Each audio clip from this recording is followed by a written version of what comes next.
What's the motherfucking deal, man? Welcome to the den. I hope you are having a wonderful evening wherever you may be in the world. I'm wishing the very best for you. Kind of the opposite of the haters ball thing. But I'm your host, Ed Honcho, man. Welcome to the den. In my opinion, the den is the best conversation on the entire planet. Some say the universe. Some say the multiverse. Some say there are parallel timelines that I guess coexist along with this one. Best conversation in any of them. Just amazing. And the reason why is because of all of the wonderful people, the amazing people, the real representation of society. That's what I think I like about the den. Because I think the den is the real, I won't say real America.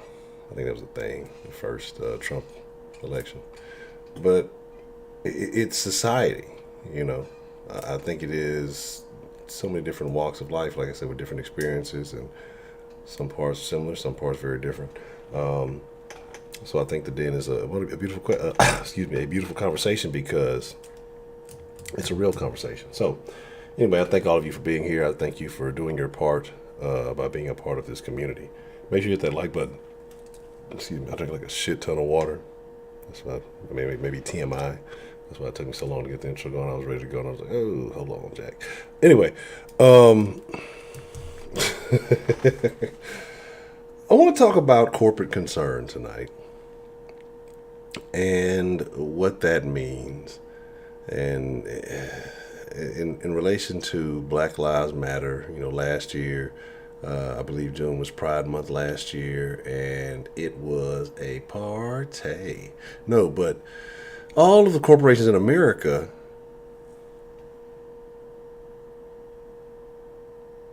Some say that one day you Mr. won't Rio hang Top. up on me. Thank you, sir.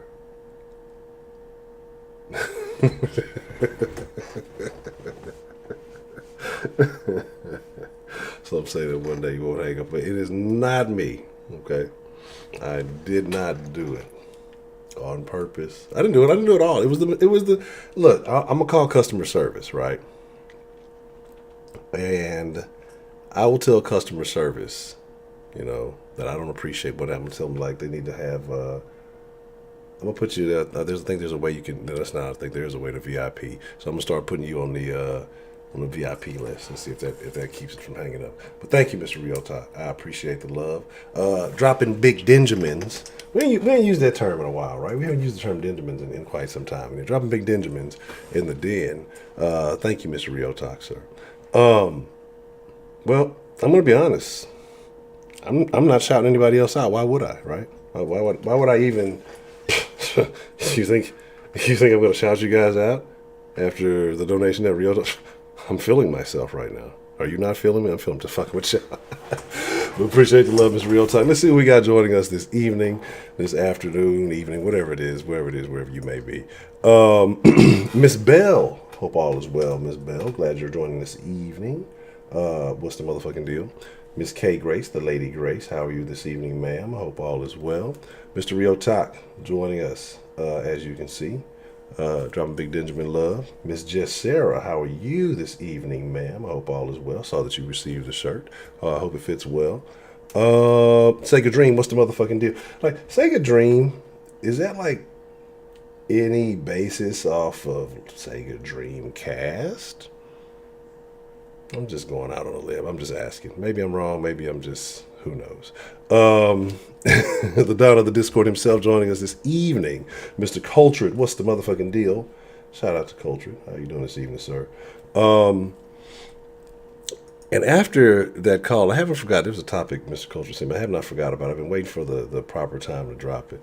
But I think we're gonna do it next week. So I was thinking about that call D Love had the other day and how he fell for the old okie doke. And made me think about it might be a good time to have that topic. We can have some super weird, serious topics. But anyway, but I have not forgot about that. Let's see. It's your boy Roman. What's the motherfucking deal? Sweetberry.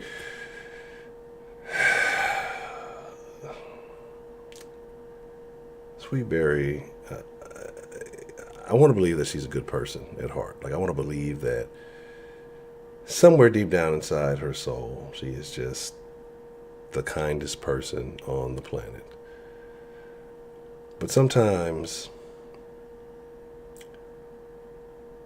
I enjoy getting, various things from the den folk, news articles and things of that nature.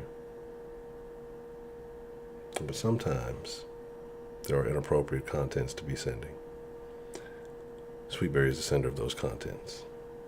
That's all I'm going to say about that. John, what's the motherfucking deal? My favorite New Yorker. It's the thought Footballer that counts. 503, That what's the being motherfucking said, deal? I think that my donation is worth more than the rich guys.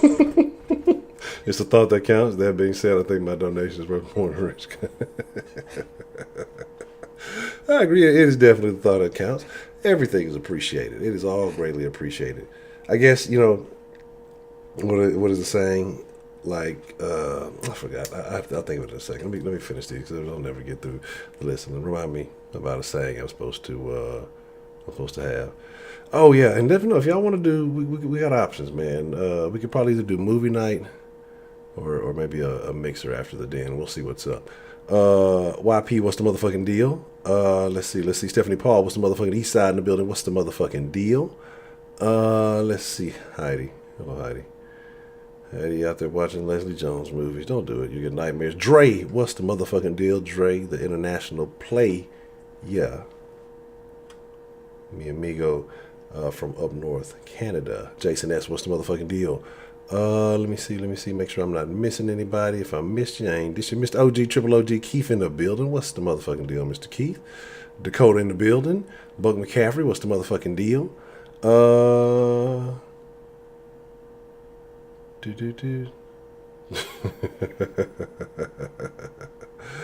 And Rachel Dolezal. Yeah, I told you. I'm gonna get the number. And then after I get the number, I'm gonna call her late at night and tell her to get on Skype so she can get in the den. No, but anyway. So like I said, lots of stuff to talk about, lots of things to get into. D-Money Magic, what's the motherfucking deal, man? Like I said, so corporate concern, right? And you're like, well, what do you mean corporate concern? And to me, it's like nowadays being woke has to be a part of your marketing strategy. Like you have to, as a business, show that you stand for something. If not, then, you're apparently against your customers or whatever it may be. And I just kind of find it odd because people try to force people's hands. I know a lot of these fast food restaurants, they even made a list of all the fast food restaurants that donated to like Trump and things like that. And people are all mad, we're going to cancel Wendy's. We got to cancel fucking Pluckers. And it was like, you got to cancel everybody. Everybody fuck. Like, come on, business. What are you talking about? You got one side saying, they're throwing out crazy proposals like, all right, we're going to tax people fucking 70%, once they make over a certain amount of money, and everybody's going to be cool with that. Like, no, I want to make all the money I can fucking make. And I'm sure, business needs, as we've seen for some reason, every time there's a national emergency, businesses, well, obviously they're not doing the best with their finances. But, you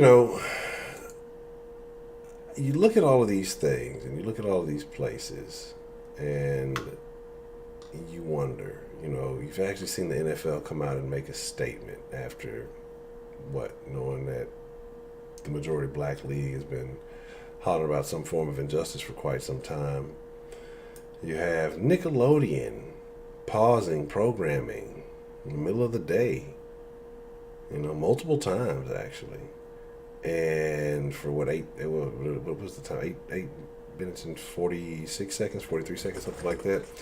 And they're fucking, putting that type of stuff onto, like, you're seeing all of these companies, businesses, appearing to be concerned and woke. We're talking about this groups of sometimes dozens of people, maybe hundreds of people, sometimes thousands of people in these companies that work for these businesses. Do you all think you think they all feel the same way? It's This is good for the brand. Hey, if we just put the brand next to this positive message, then we got something going here. Because I remember last year, all they had to do was just change their logos game, right? They would just make them in the rainbow flag colors of the logos, and everybody did. Everybody was doing it. You know, it was a cool thing to do. You know, back in my day, Pride Month, everybody's logos were gay. That's just how it was. You know, that's how they got down. But again, I felt like they were pandering to them too. You know, I felt like that was just pandering. Like, yo, how hard is it to do that? Yo, we stand with you. We're not gonna do shit, but we'll change our logo for a month. That's kind of like what it is. And yeah, like Goodell, you know, guys generally looked at as a person with shit on his face anytime he walks in a room, and then, you know, he goes and makes a statement, makes him look good. But like, are people using this opportunity to like clean their slate? You know, people that you thought were pieces of shit, they come out and say, hey, you know what? This is bullshit, man. Standing with the black guys. Put some respect on my name, bitches. And then it's just like, okay, you know what? Maybe he's not so bad. He likes the black people. He came out and said it. Put some respect on his name, bitches. And then it's like he gets an invite to the cookout and game over, right? Free Jen. What's the motherfucking deal, Jen? But you know, and so my thing is like, I don't know how much I care about these fucking corporate statements or these people coming out and just saying, you know, any kind of fucking thing. Because again, what happens behind the scenes, and like I say, you just have to dilly-dally in various arenas sometimes. These corporations don't give a shit. What they do is they will reach out to someone, a freelancer or someone who may specialize in PR or marketing or something, depending on what it is. And they'll reach out to these people, again, someone black, and then ask them to write a statement for them. They'll pay them very good money to write a fucking diversity or inclusion statement, whatever the fuck you want to call it.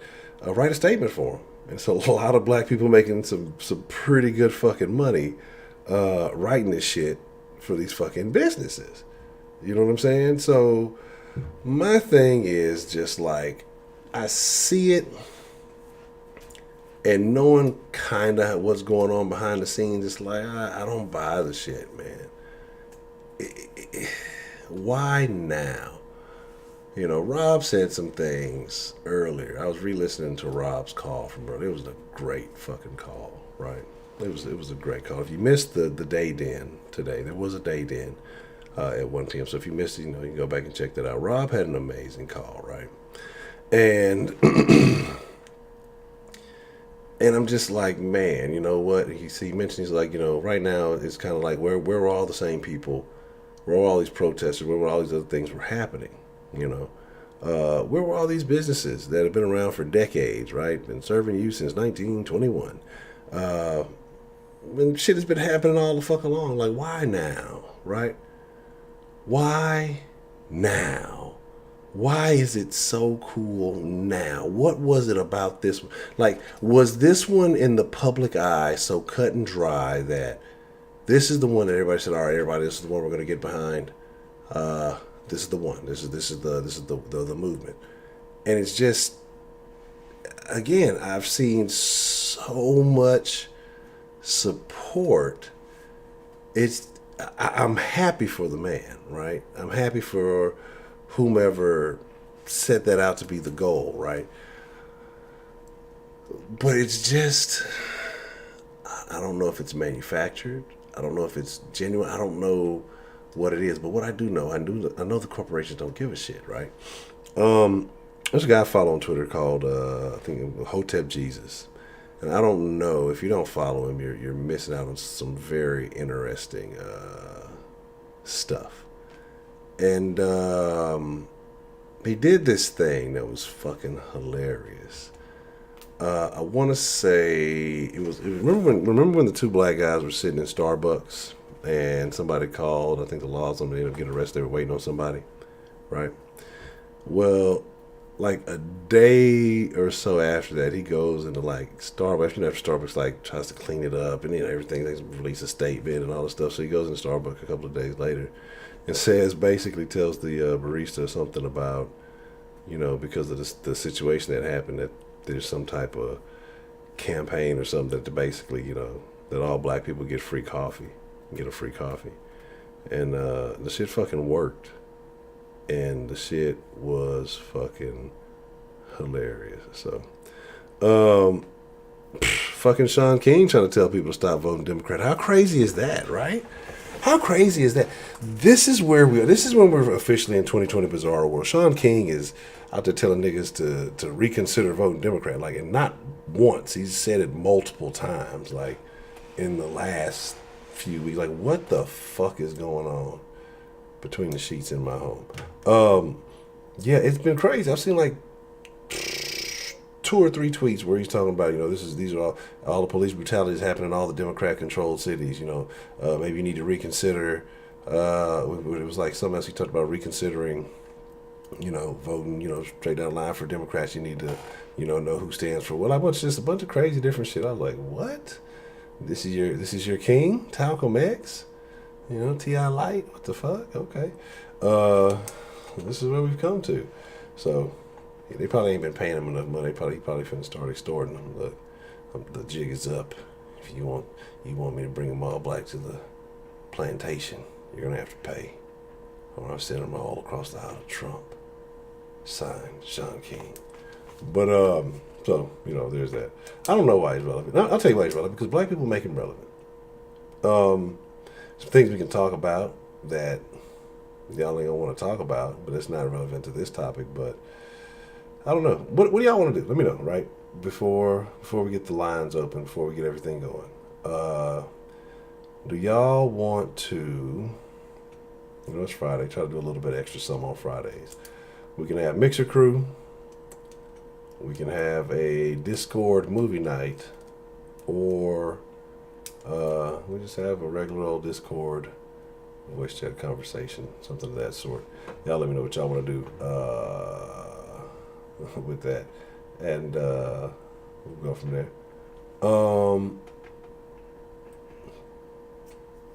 So we got that. What else I was gonna say? Real Talk says movie night. Watch movie night. So I was shared some very interesting movies. Again, if y'all like controversial stuff, I think it would be very interesting to watch as a group. I'll share it in the Discord, because like I said, we have 2 options that I'm looking at.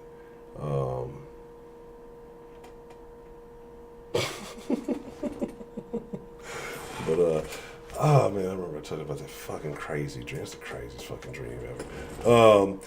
But yeah, so let's I don't know. I don't know, Jason, I don't know if you're old enough. I'll have to check your ID. See what that says about you watching the movie. I don't know if there are any PG-13 movies around here.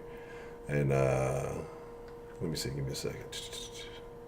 And no, Sweetberry, we're not watching your grandma's home movies. I'm not gonna do it. Save that for another time. No, that was an old dream.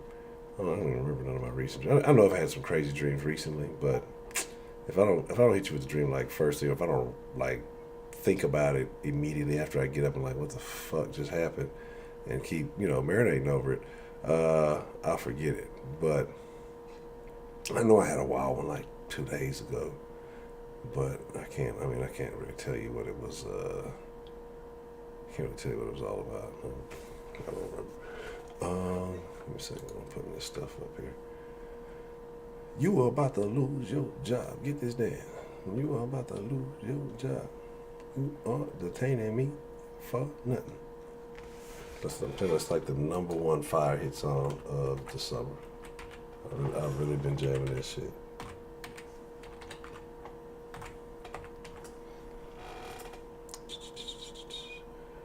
What the fuck is this? Okay.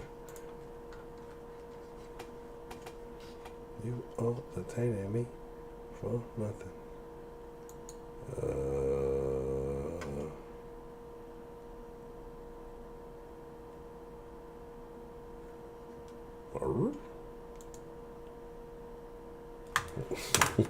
I'm telling you, every time I get on this thing, it's some weird or not weird, but just unexpected fucking text message. Usually, I know from who, but I don't know who the fuck that was. That was very odd, actually. Concerning, if you will. You were about to lose your job. Get this down. You are detaining me for nothing. All right, while we're waiting on that to boot up. There we go. What's the motherfucking deal, man? Who we got calling in to the den this evening? What's good, Honcho? It's Jason S. Jason S., the artist formerly known as Jason S. So, how are you this evening, sir? I'm doing perfectly fine. Good. I'm doing well. Good. That's good to hear. That's good to hear. How have you been dealing with the absence of school and all of those things? How are you dealing with that? I'm officially a junior now, Honcho. Word. Passed every class. Good. That's good. Young Jason growing up before our very eyes. So that's pretty cool. Congratulations. Y'all don't even know what I look like. Oh, I know what everybody looks like. But what's on your mind, sir? What are your thoughts about tonight's topic? Well, I think who is it? Who is it? The NFL apologize for pretty much calling Kaepernick out of the league. I don't think they meant it. You don't think they meant it? What? No. You telling me that a big major this is non-profit, quote unquote, corporation like the NFL wouldn't be genuine? this is Roger Goodell, the dude apologizing for it, is the same dude who suspended Tom Brady for the Deflategate scandal, which didn't even happen. Mm. He has also had an ongoing war with Jerry Jones. Mm. Whose side are you on in that war? Man, I'm with the Ginger Hammer, man. Fuck Jerry Jones and his old ass. Word!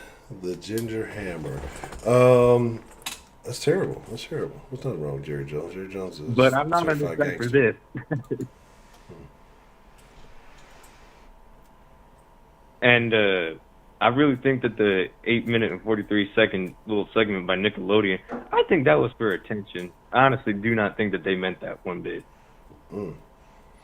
So why are they pushing it to children? Do you think that that's something they should be doing? You know, because usually younger kids watching Nickelodeon, and they're putting that message out there. Do you think that's something they should be getting involved in? Well, I don't think that they should be getting fully involved with it, but I definitely think that it's something that they should really kind of learn about, or just at least know about. So that way they understand that we're going through, that they're young kids, and we're in a year where there's bound to be lots and lots of change. Mm-hmm. So I think that may have been to spread awareness to those kids. And I find that to be a little bit risky because, that's a very young mind. Mm-hmm. And when you put that, and when you force that on it, or not really when you force it, but when you show it to a kid, it's kind of a big leap to take.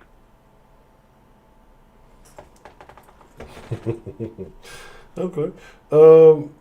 Do you think that was well received, or do you think parents cared? Do you think that people were angry about it, happy about it, or do you think it started a conversation between kids and their parents? What do you think the outcome was of Nickelodeon doing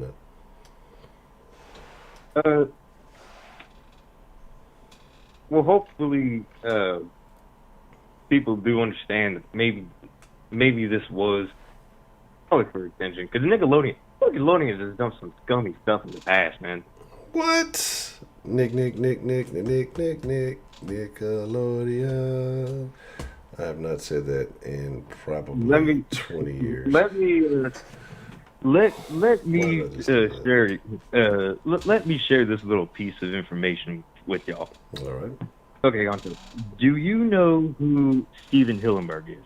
Who? Steven Hillenburg, the creator of SpongeBob SquarePants. No, never knew Stephen Hillenburg was the creator of SpongeBob SquarePants. I'm sure his name was probably in the credits somewhere in the very beginning, but it's not like I paid attention to that ever. So, no, not didn't know that. Well, now I know. Okay, well, what's up with him? Either way, he's unfortunately not with us anymore after losing his battle to ALS. Rest in peace, Steven. Before he died, he said that he did not want a sequel of his show. And guess what Nickelodeon did? They're trying to make a sequel of his show. What type of scummy stuff is that? Yeah, well, I mean that's what corporations do. They own your brand. Like if you fucking make something and you just like basically sell it to a company and give them all the fucking rights, they're gonna do it. They're gonna do whatever the fuck they want. Well, So, that's true, but it's still a very, very messed up thing to do. oh yeah, but we were talking about it's his wants or the millions and millions of dollars available for us to make. Thanks, Steve. We'll miss you, and they'll take the money. That's all they give a fuck about. You got to keep the machine oil. Yeah, that's that's kind of the thing with a lot of network shows. They really just go for the money. But are they wrong for doing that? Mm, I mean, I can see why. Pretty fucked up, but I could see why. Okay. Whoa, Heidi, that was uncalled for. That was really that was really uncalled for, Heidi. I can't believe you would say something of that nature about Clarissa. She didn't ask for that. What you say? Eureka's I'm castle looking was at the great. chat right now. I do not know I don't know what you said. Like, Clarissa needs Slim Fast. Clarissa explains it all. Fucking Eureka's castle used to be the shit. Maya the Bee used to be the shit. Ren and Mighty Stimpy. B. Ren and Stimpy was the greatest. Our Real Monsters was greatness. Oh, Fucking it's Rock. funny that you say Ren. It's funny that you say Ren and Stimpy because I downloaded like a little MP3 app, and I'm making like crappy YouTube gaming videos, and I was like, if I ever wanted to edit edit the gaming video and put some Ren and Stimpy music in, I'd be able to do it. I got one thing to say about what you just said. All right, and I want you to remember this thing. You said my little crappy YouTube videos. If you approach it with that mentality, you'll treat it with that mentality. So I want you to, if you are getting into the YouTube game, I want you to feel like you're making the best YouTube videos of all time, and I think you'll feel a little bit better about that. Using negative terminology to projects and things you're working on isn't always the best idea. Just my 2 cents. They're all right, but they were recorded with my PS4. So. Doesn't matter. Doesn't matter. Okay. If you made it, you got to feel like it's the best thing you ever made to ever grace the internet. But, All right. you know what I'm saying? But yeah, I mean, Nickelodeon had all the classics, man. Right? So what was it? Cat Dog, Rocco's Modern Life, fucking, what else they had? They had a bunch of shit. Some of the newer stuff I didn't get into, so I don't know. I was OG Orange videotape Nickelodeon. Some of y'all don't know nothing about that. Rugrats and shit I like would, that. I would, my grandma Hey had Arnold, those, yes, man. yes. I remember those VHS tapes. Mm. Let's see, Biden just the only clinched the ones I Democratic really can nomination. remember, only ones I can really remember were Rugrats and the Wild Thornberrys. Now, Wild Thornberrys was one I didn't get into a lot. I watched it occasionally. That and what was it, Rocket Power?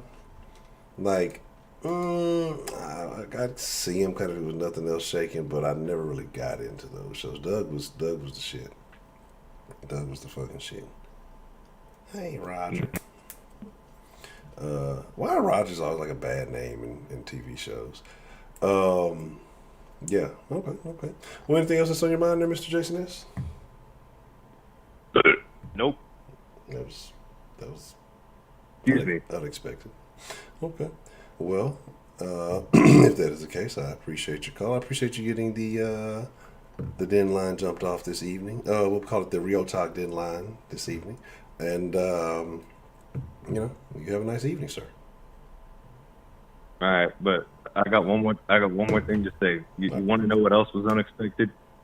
Probably not, but go ahead. What you got? Heidi not trolling people.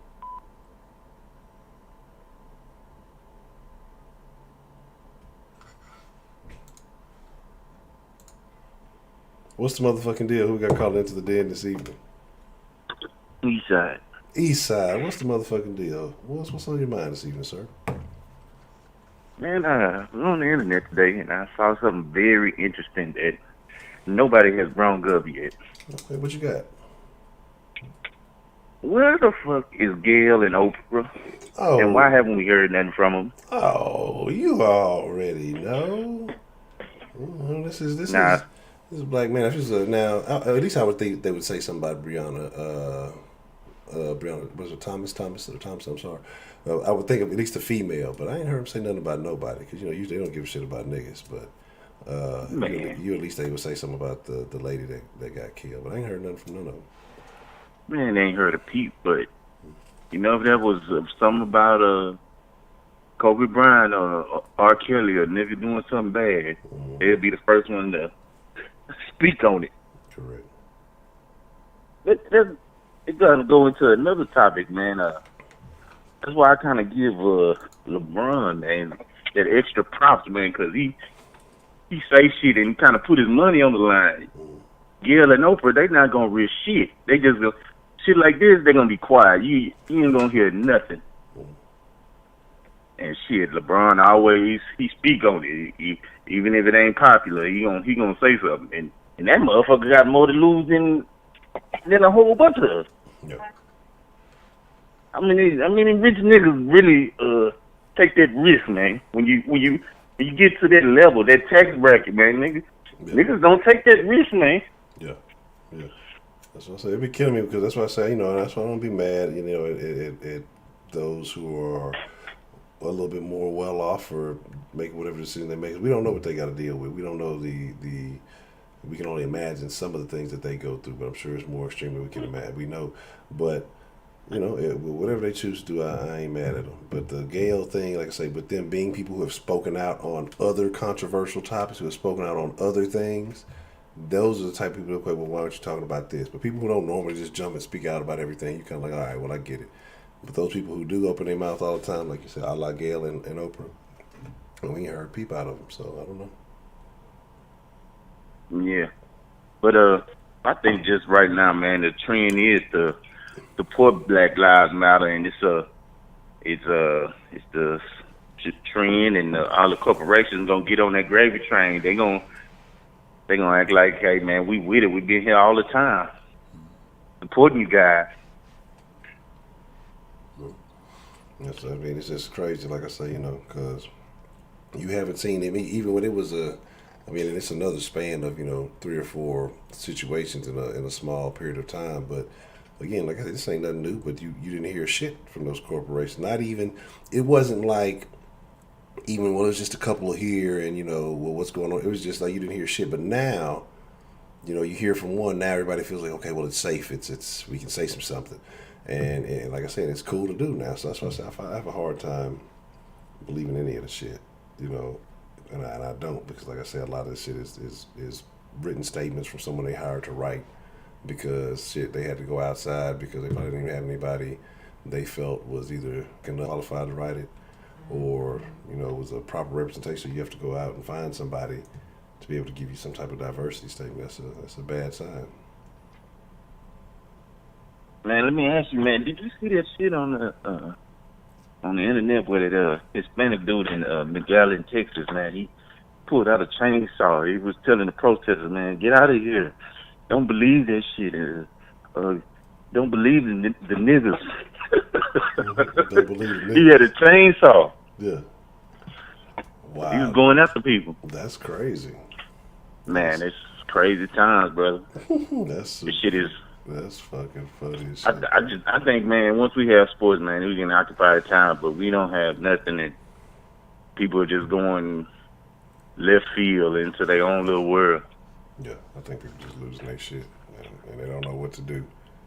Sports gives you that distraction. It gives you that conversation. It tells you what to think about, or it just gives you something to occupy yourself with. And we see that without it, or without none of them, people are losing their shit, and everything is getting scrutinized, and the outcome is not so good. Yeah, brother, you was talking about movie night. How does that work on the Discord? It's a way that you can kind of do like a little sharing type deal. So like a screen share type deal. So we maybe do something like that where we find something interesting, maybe something not as mainstream or something, and we just pull up and watch it and we discuss it. Like I said, we can all chop it up via the voice chat or whatever, or if you want to text about it, if people want to be polite, however it goes. But there's a way that you can kind of just do a bit of voice chat and watch something else, and we like I said, we can just discuss things as it goes. Let me ask you, on the Mixer, is that a different app you got to download from the Discord, or that's on the Discord? No, the Mixer is different. The Mixer, you can go to the website, mixer.com/Honcho Sauce. The Mixer is kind of like Twitch, where people are gaming and stuff, and so so it's like that. So that's usually just on the game and just talking shit while dying a lot. That's pretty much how that goes.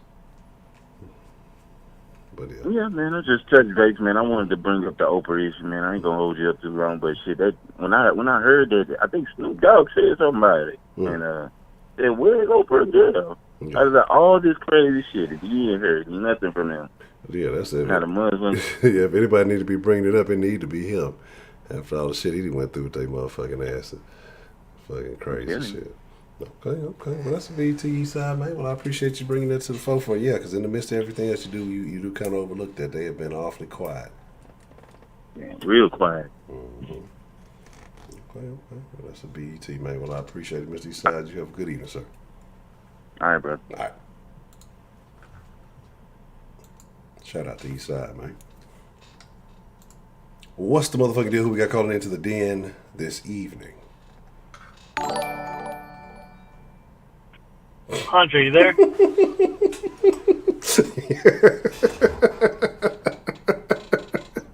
Yes, sir. I'm here. What the fuck is so funny? Oh man, I didn't look at the monitor, and I turned to look to see that I have a paper bag on my head, and it was unexpected. So, oh God! So it was pretty funny. I definitely did not expect to see that. Appreciate the love, 335. What's on your mind, Mr. Real Talk? How you doing this evening, sir? Oh, I'm doing all right. I'm seeing the paper bag now. I'm trying to not laugh myself. So you're talking about these corporations all of a sudden, and it seems like out of nowhere joining these, throwing in their support, right? Correct. It's like I said, and I've been saying since all of these riots started, it's because of the riots. Violence gets results. If this was a typical protest where everyone was just being quiet and just showing up and all this fun, and all that stuff, nothing really would have happened. Mm. But since they actually showed that they're willing to burn down people's stuff, certain corporations are like, oh shoot, we got to support this, so they'll leave us alone.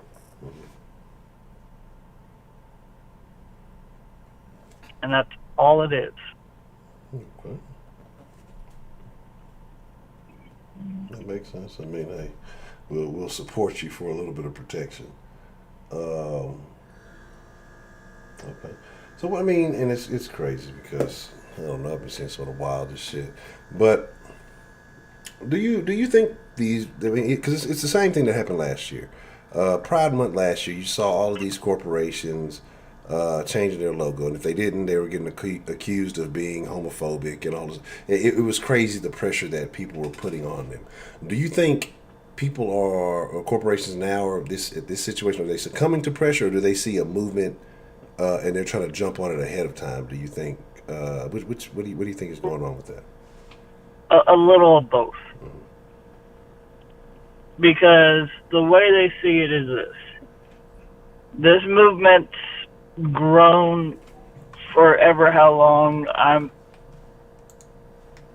and it's coming to, and it's continuously growing. And now that they actually started doing the riots, and you had let's take the NFL, say, oh, we're going to use our platform and our players to help support.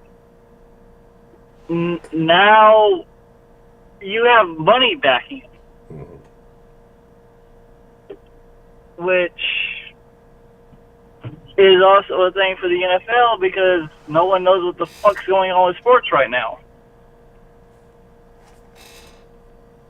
So the NFL is like, hey, if we pretend like we support this shit now,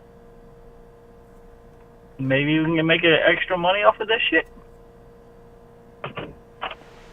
Yeah, that's what I'm wondering. I mean, is it a long-term investment? We go all in right now, and over the long haul, those people who may have kind of, abandoned us because of the cap thing, and or maybe this is a way that we can kind of, look good after that whole situation. Because ultimately, whether you're for cap or against cap, I think in a lot of people's eyes, it soured the NFL and made them untrustworthy. I don't think it just necessarily made people stop watching, but it made them, question some things. And I think the NFL looks at this, how we make this move, shit, we can clean up our rep, and maybe start anew again in some people's eyes. I don't know. Well, it was also the other thing that you brought up in the sauce, and I'm just saying this because you talked about it in the sauce Discord. Most of the faces of the NFL right now, and when I say faces, I mean the quarterbacks, are black. Isn't it weird how this flipped the script? Because all of the quarterbacks are black, but one of the best running backs is white. Yeah, that's what the fuck. but since most people, when they look at football, if you're not a true fan of football and you can't break it down, the one position pretty much everyone knows about is the quarterback. Sure. So with the quarterback, majority of the quarterbacks in the NFL now being black, the NFL has to switch its thought process about how to keep their money makers happy. Interesting. It's funny how things change, man. Because at one point in time, people didn't believe the black man was capable of playing quarterback. you know, and then now you have a league where, you know, most of your top guys at this point are all black. So I find that I mean, strange. what was it? I want to say 3 weeks ago, where the NFL was like, well, if you hire a Oh, that crazy shit. You know, and I want. I'm glad you brought that up. I'm glad you brought that. How much does that have? Like, because you know they're trying to clean their image up with the race thing. So how much does that have to play? I mean, yeah, I'm glad you brought that. I forgot about that. So just a couple of weeks, like you said, for those of you who are not sports oriented and don't know, the NFL tried to put out a proposal for teams that would hire black personnel, coaches, front office, etc., to receive benefits when it came to drafting and things like that, higher draft picks, extra draft picks, whatever it may be, incentives. So now I'm thinking about that. For those who don't know, because there's a very small number of black head coaches, and then there's, you know, the Rooney Rule and all that thing. So they're really trying, I guess, to generate some diversity. But my thing is just that maybe this is another ploy to kind of add on to that, since that's the direction they're trying to go in. I mean, why not now? Why not use this as a way to, you know, secure some brownie points?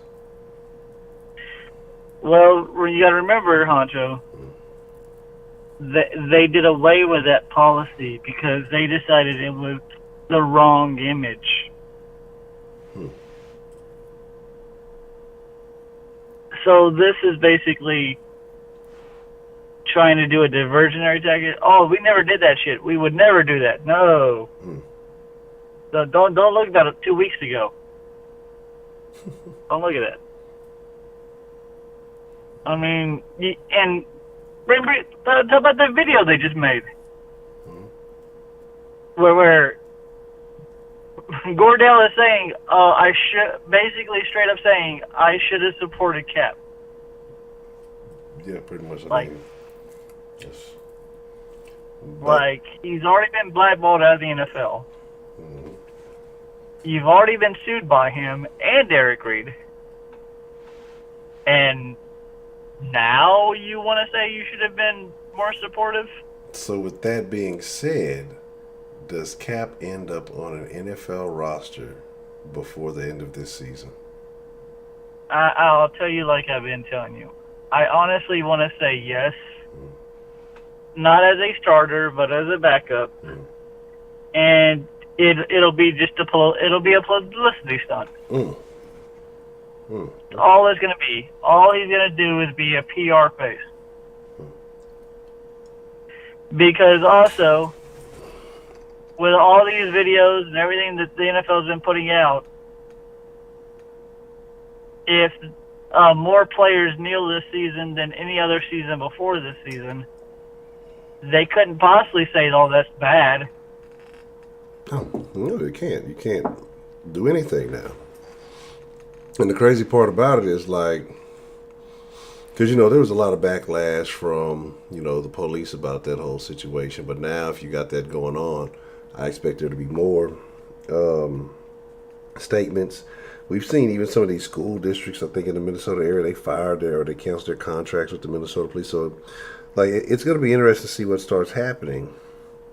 Because the police feel some type of way too, right, with these unions and things and the messages getting spread about them. They feel like they're getting put on the bad side of history. It's going to be very interesting to see what happens, you know, if teams start allowing all the kneeling and everything that goes with how the police security presence is going to respond to that. Are they going to stay? Are they going to walk out? Are they going to, you know, disavow relationships? It's going to be very interesting to see what happens. The other thing that's going to be interesting to see what happens is the media, and I'm just putting this out there, are they going to stop trying to spin it against the military? We'll have to ask Drew Brees on that one. Huh? Well, no, come on, Honcho. I mean, you know, we will have to get his views on that one. Well, no, I'm not asking that. I'm talking about, like, number one thing that they always used against Cap was he's disrespecting the flag, he's disrespecting the military. Correct. That is the number one thing the media should try to do. Correct. But now, since the NFL is throwing their support behind protesting, peaceful protesting, remember that, and if y'all do watch the video that's on Twitter, that is a key word they will keep repeating: peaceful protesting. Correct.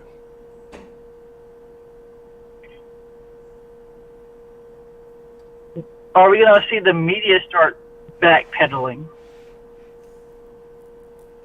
saying it's not disrespectful to the country, it's not disrespectful to the military, it's legit them using their patriotic rights?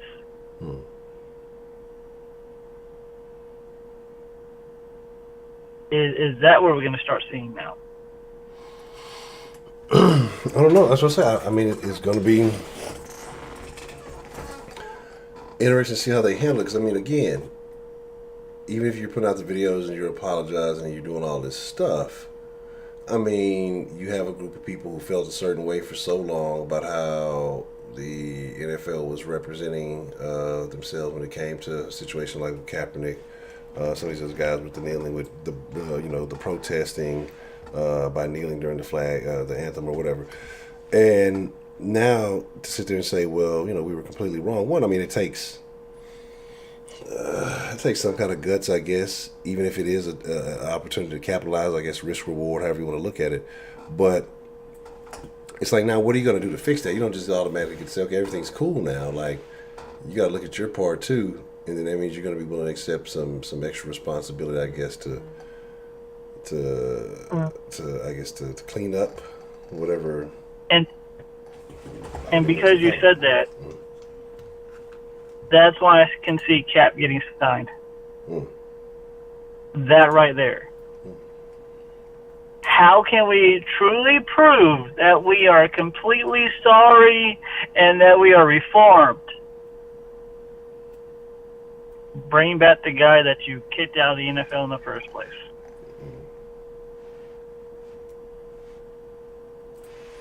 Yeah, I mean, I don't know. Like I say, it's going to be interesting to see.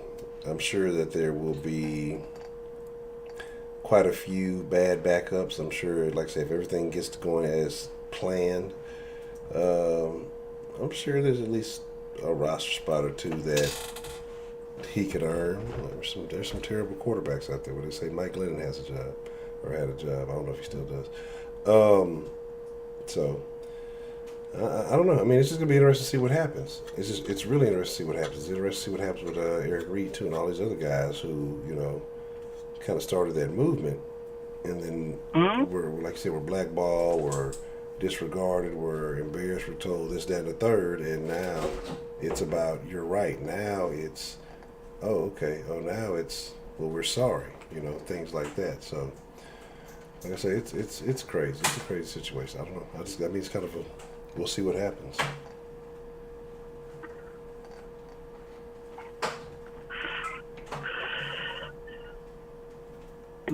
That's all I can say is, like, with how everything is going,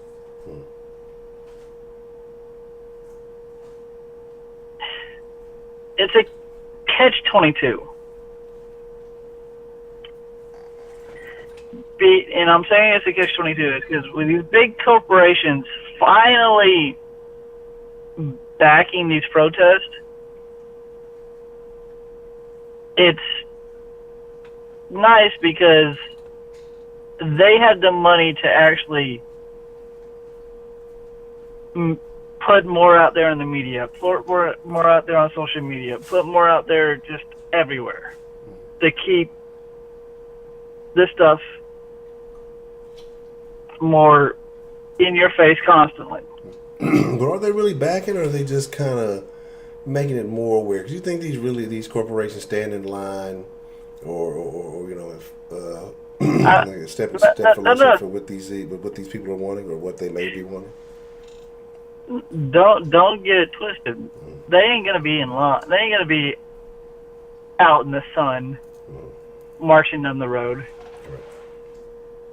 They no. But will they pay some money to put a commercial to say how much they support and why they support? Or will they get all their players to make a Facebook / Twitter / Instagram video saying that they support and that they are this person and that person? That's what I'm saying. With these big corporations finally backing these protests, that they have enough money to keep people talking about this without it going back to the back burner. Do you think the conversation will keep going, or do you think this is, what's hot this week, and it'll, in a couple of days it'll be gone again? I actually think that's going to keep going because, and the reason why I say it's a catch-22, and I'll explain that in just a second. The reason why it's going to keep going is because of what corporations like the NFL have done. They have put too much out there back to back to back that they're basically all in now. They can't afford to pull out. So you say that they're 100%. But the reason why it's a catch-22 is because, yeah, they're supporting you, but they weren't supporting you back in when you first started. They haven't ever supported you before until now anyways.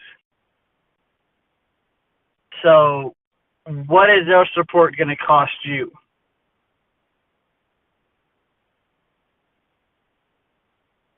Because I guarantee none of these big corporation support is going to come free. That's the saying. There's no such thing as a free lunch. So there's always going to be something that it's going to cost.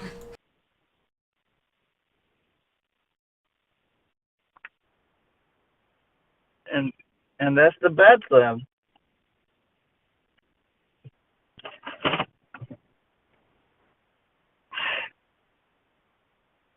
But I have a question for you, Honcho. So what do you got?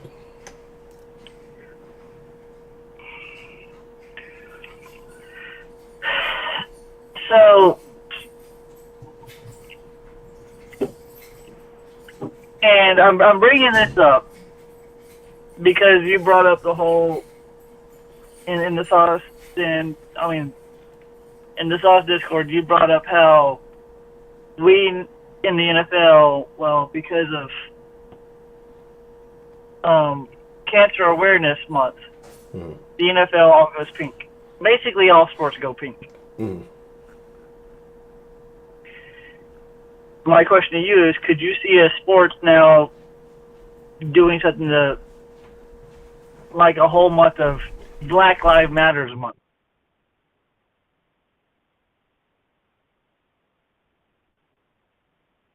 No, I couldn't. I don't think it'll be like a thing. I think they'll just kind of be, in between where they're at, and I mean, they'll talk about it. Again, like I said, there'll be ads, random ads, and 2 or 3 and things like that. But no, I don't think it'll be a whole month. I don't think it'll be that. Hold on 1 second. Sorry.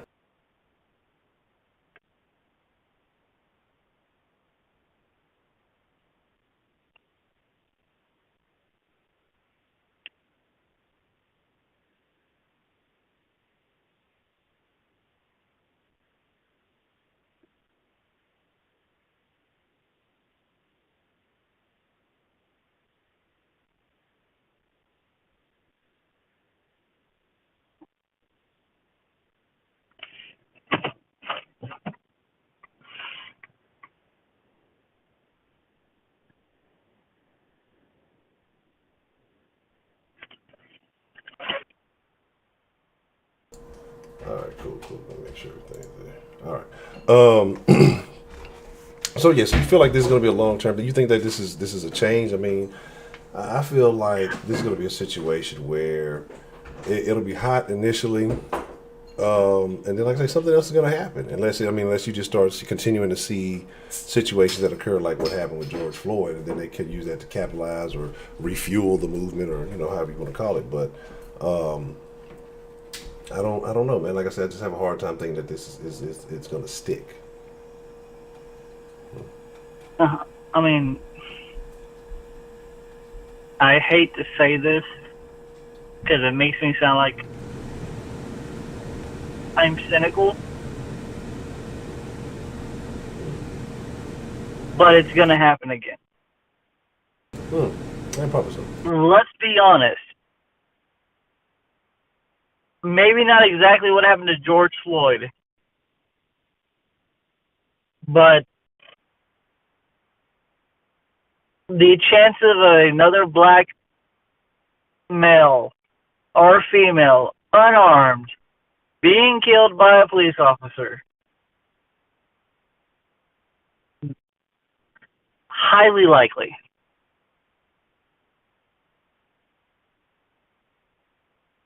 Now, do I understand that, yes, white people or unarmed white people die just the same as unarmed black people? Yes. Do I also understand that the media disproportionately shows one over the other? Yes. But what matters for this going on right now is that it does happen. So because the highly likelihood that it will happen again is what's going to cause these corporations to actually continue to show support now.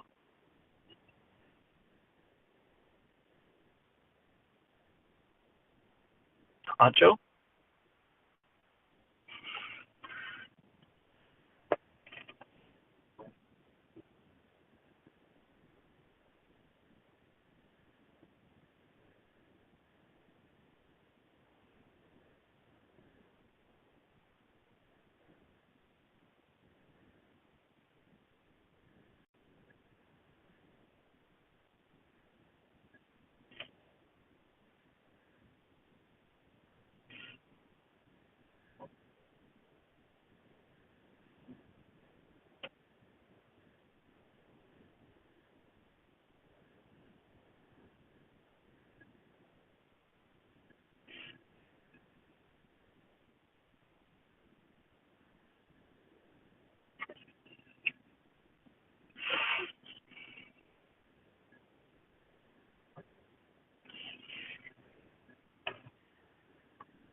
I apologize for that. Had a little background issue to take care of there.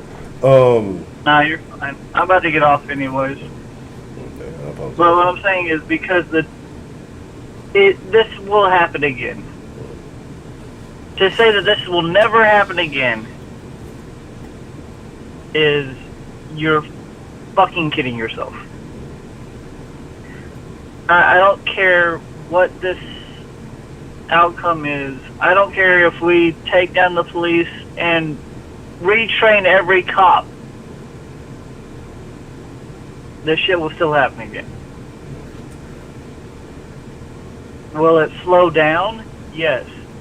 But will unarmed people still be killed by cops going forward? Yes. Okay. How long? What do you think it's going to take for that to end, or do you think that's just a part of how it's going to be, no matter what?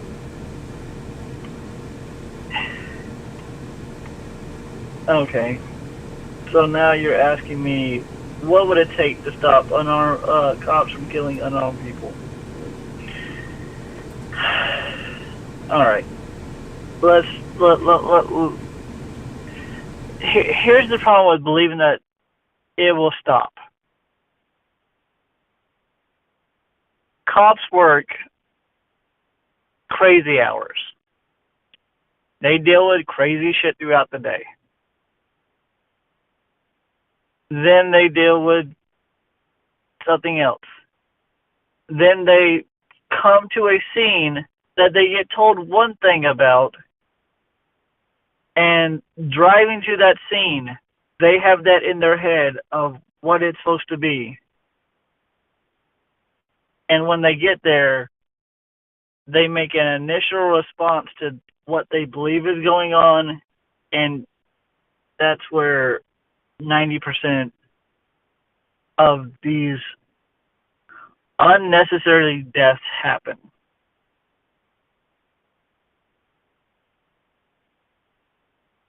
I can give you a funny story to prove this point as an MP. All right, what you got? So when I was an MP, there was a call that came over the radio. The call went to me, another officer, and our patrol soup. The call was domestic violence, special forces soldier, just got back from Iraq. Neighbors are hearing loud screams, stuff breaking, and they believe he is trying to kill her. How do you think we responded to that scene? I would say that you were aggressive in your approach to the scene. We showed up with guns drawn, because as soon as we start walking towards their apartment room, we hear her screaming at the top of her lungs. We hear shit breaking. We could actually literally hear someone being slammed against the wall. So we kick open the front door. The entire living room was trashed. Like, shit's broke. TV's on the floor. Like, it looks like they went to war. So we run down the hall. We kick open the bedroom door. And there he is, pounding his wife up against the wall. Butt-ass naked.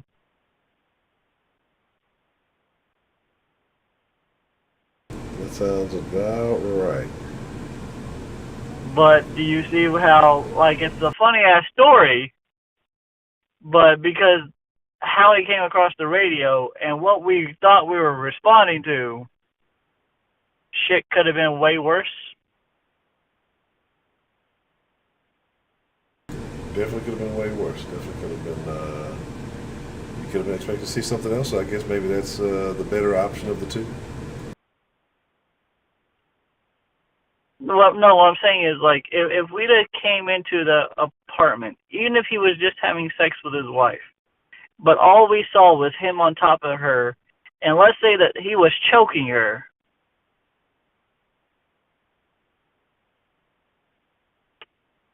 shit could have went bad. We could have ended up killing an innocent person. All because we were already hyped up. We were already expecting a fight. And it ended up being seeing the weirdest shit I've ever seen in my life.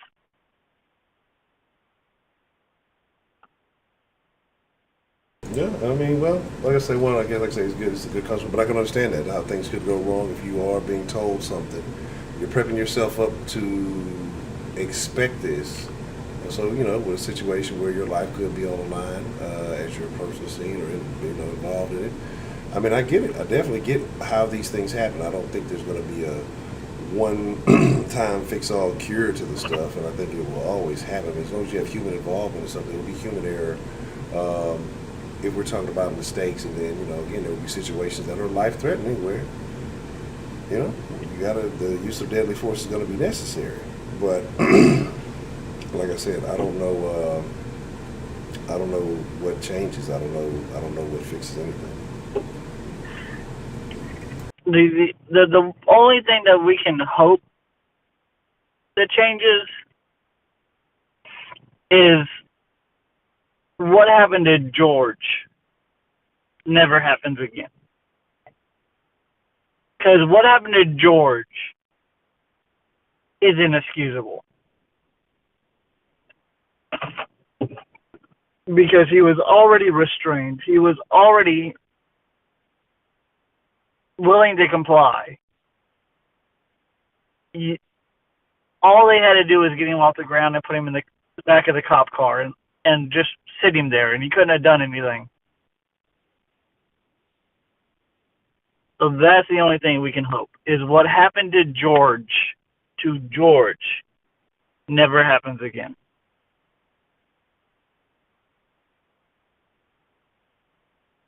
But let me let you go.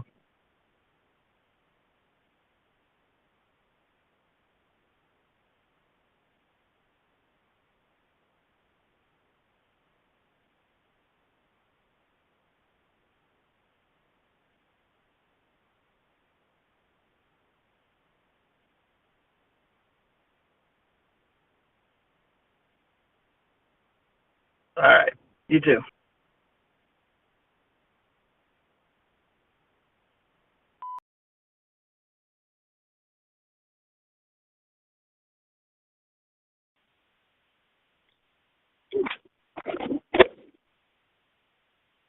Hello.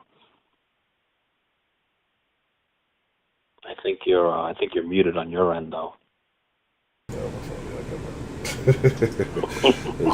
This fucking vent, so I'm trying to prevent y'all from having to suffer from it too badly. Okay, but done.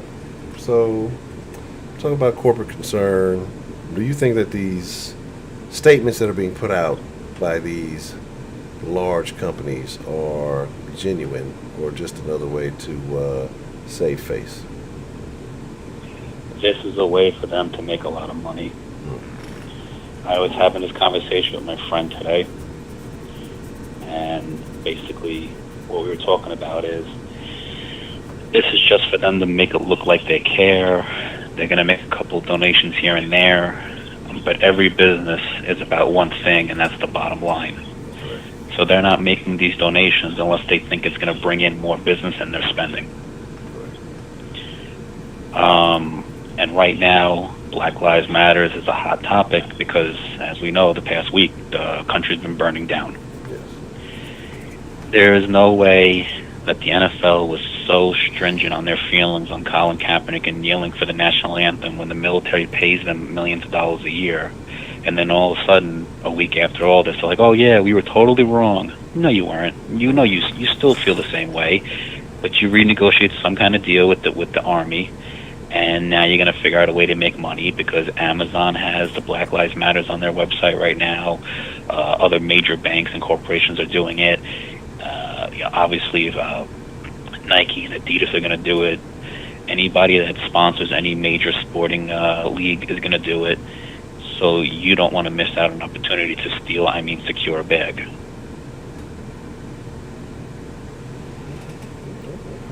Yeah, I definitely do believe there's monetary motivation behind the movement, as with all these things. And I completely agree. It's all about, the money in the end. And, if we got to spend a little to make a little, of course, they're more than happy to do that.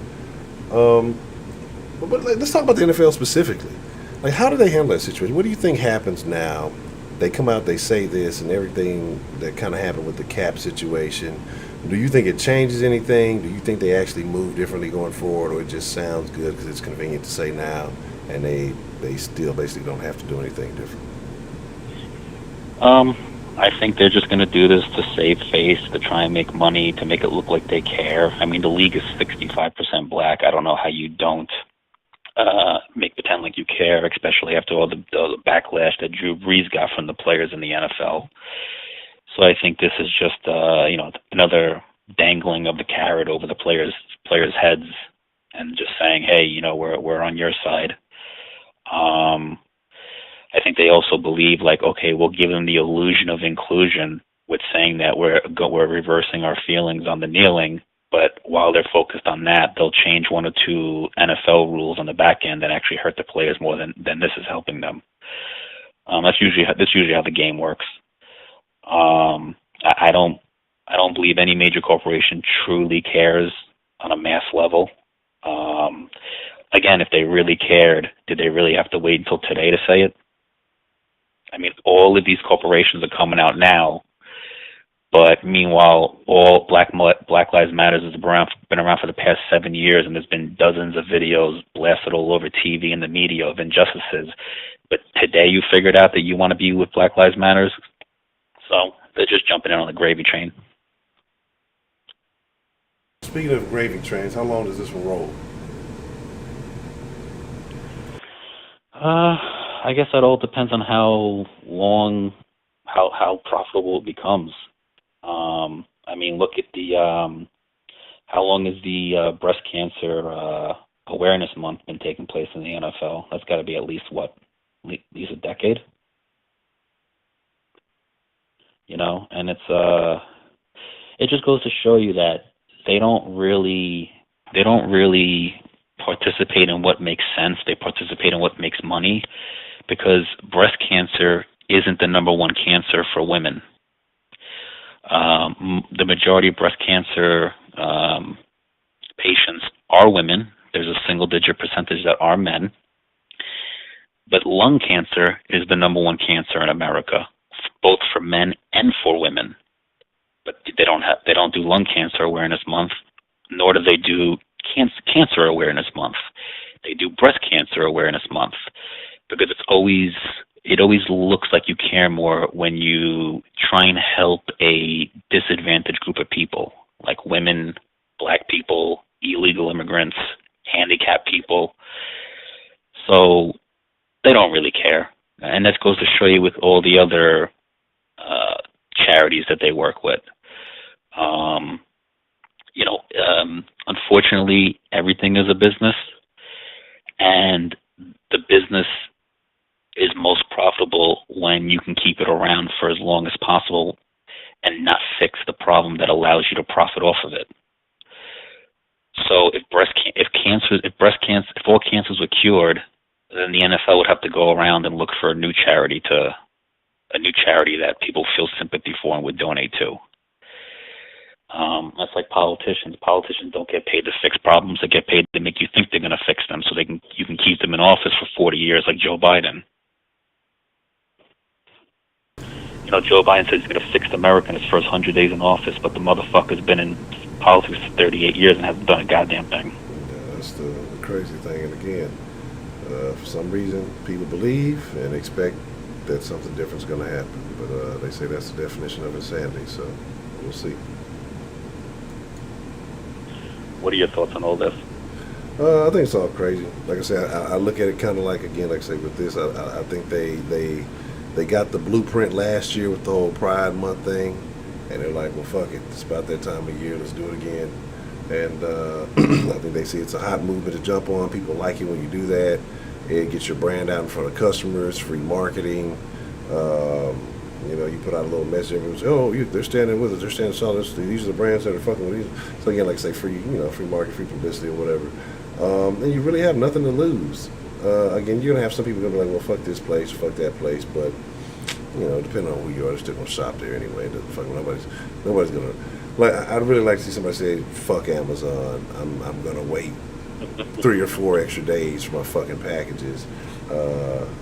And shit that I can only get there anyway. So, I mean, you're just going to deal with it. But like I said, I think a lot of it's a crock of shit, and I don't know. I mean, I guess if people like it, it makes them feel good, whatever. I don't see how people are so easily brainwashed into believing that these corporations actually give a fuck. I mean, to me, it doesn't matter if they do or don't. Doesn't matter if they donate to Trump. Don't matter if they donate to Biden. If I like your products, I'm going to fuck with it. If I don't, I'm not going to fuck with it. I don't care about company politics like that. As long as you're not fucking supporting pedophiles or some shit. Yeah, and to answer Real Talk's question, he said in the den that the NFL does all cancers, which is why they have all the colors in the end zone. Mm-hmm. But they do talk the most about breast cancer awareness, and the reason why I feel they do that is because it's politically correct to care about women, because hey, women are women and they're oppressed. Yeah. If they really cared about the most amount of people, being hurt, they would have done lung cancer awareness and then still had all the other colors in the end zone. And the So they benefit picked too, the in my one. opinion, with the women too, is that now you got female viewers coming and looking at the NFL, looking at these games and things who may not have originally. And women, I think they like aesthetics and things, so they see the players now with little pink wristbands or pink shoes, and they find that cute or it catches their attention. Next, they become viewers of this program. You slide over to the NFL.com shop and you see all of this new specially designed women's merch for the new female fan. And again, it's more money. Like I said, in the long run, I think you build up rapport with the brand. Especially if you're a female, well, they care about breast cancer. But like you said, they care about women. I like this brand. It makes you feel good when you think about it. And next thing you know, you're spending more money with them. So for them, it's no fucking loss. And then they're a nonprofit corporation. Nonprofit organization. So it's like they're really winning.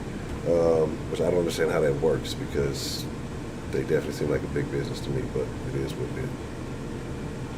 Yeah, and everything is a business. Like what went on with Drew Brees and LeBron James this week. Drew Brees had to retract his statement and apologize. Apologize for what? You feel a certain way. Everyone else feels some other people feel a certain way. Just say, I respect your way of feeling, respect mine. Matter of fact, you don't have to respect mine, but just understand that it's my feelings and I'm going to stick to it, and you can stick to your feelings. The man has donated millions of dollars to various charities. He's never been in trouble with the law. You never hear him with any outside issues. Let the man be. But because he has sponsors, and the NFL has sponsors and charities, he has to go along with what the NFL says, because the NFL at the end of the day is his employer. Which just goes to show you, like, you either ride on the bus with them or they kick you off. There's no in between. And with LeBron James saying calling him out, I just feel like, well, LeBron James, like, what have you done? Have you gone out on the protests? Have you taken a knee? And people said, like, well, in the NBA you can't take a knee. Well, yeah, you can. You could do it. You have to pay a fine. But you want to sit here and talk about protesting and taking a knee, but you won't take a knee. You won't even spend $1 out of your pocket in the name of black justice. But when China came along, you shut your fucking mouth, because the NBA told you we make a lot of money off of China, and that's a market we're trying to tap into, so don't fuck this up. So I just feel like I can understand why somebody who's like a rookie or somebody who doesn't have a lot of money might feel nervous about losing out on big dollars. But when you're already worth $100 million like Drew Brees or $500 million like LeBron, at some point you have to say, you know what, I can afford to not make as much money this year. I can afford to pay a couple $1 million in fines. I could afford to retire today and stand on my beliefs. But no one ever does. Very few people ever do that. So it annoyed me that Drew Brees went back on his, because he still feels the same way. He just apologized to be politically correct. Yeah, so it's like what, Drew, like $100, $200 million, $50 million, whatever you're worth. That's not enough for your own self-respect and pride. And to LeBron James, you're only worth $500 million. God forbid you didn't make any more money in the NBA. You can't kneel and pay a fucking $5,000 fine a game. You can't go out in the protest. God forbid somebody throws a rock at you and you break your hand. It's like it's just. I feel like a lot of the blue check marks are fucking riding on their high horses and not doing anything, but yet they have the most means to do something. Like, the everyday man might be able to fucking donate $100 here and there, but the average day man probably works 40 to 60 hours to make enough money to live. He doesn't, these NBA players and NFL players and hockey players or whoever, they're off right now. Besides going to practice every day, they ain't doing nothing. You know what I mean? Like, so these people who have the luxury to be able to impact these situations the most usually are doing the least. So it's just annoying when you don't see them doing anything, but you see them talking a lot. Yeah, and that's kind of the thing. It's easy to talk, it's easy to criticize, and we were kind of mentioning that. I don't know if can't remember if it was the sauce or not, but do you think that athletes from other sports should cross-criticize, or should they be worried about their own sport? I think you should be able to have an opinion, and someone should be able to let you know how they feel about your opinion. I mean, I think discourse is great. Like we've been talking about lately, conversations are a good way to get to know people and understand other people's point of views and open up doors to other ways of thinking. So yes, I think people they should try and be as respectful as possible in their opinions. And you never know. Sometimes the biggest help can come from the least expected place. And to Heidi, the reason why I'm whispering like I'm ordering a hit is because I'm at my mother's house and I'm trying to avoid getting whacked if I wake her up. that'll be the end of it. John's gonna get grounded. Okay. But like I said, I don't know, man. I mean, what do you do? What do you feel ultimately really happens when it's all said and done? Is there change when all of this stuff blows over, or when it, I guess when people have said, okay, we're here, we've established something, or I don't know what the fuck. Like, what is it? What happens? Is there a new level of understanding gained amongst Americans? Are we going back to the same shit we've been doing? I mean, what do you feel like happens? I feel 30 days from now, we're right back to square one. These stories are like a broken record. We've heard them a million times.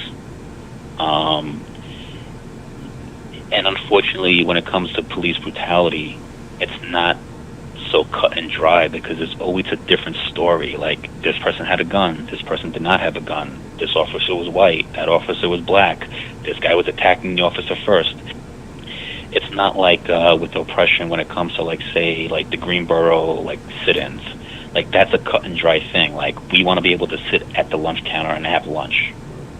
Like, it was a cut and dry thing that they're protesting. There is no change. It's either you're allowed or you're not allowed to sit there.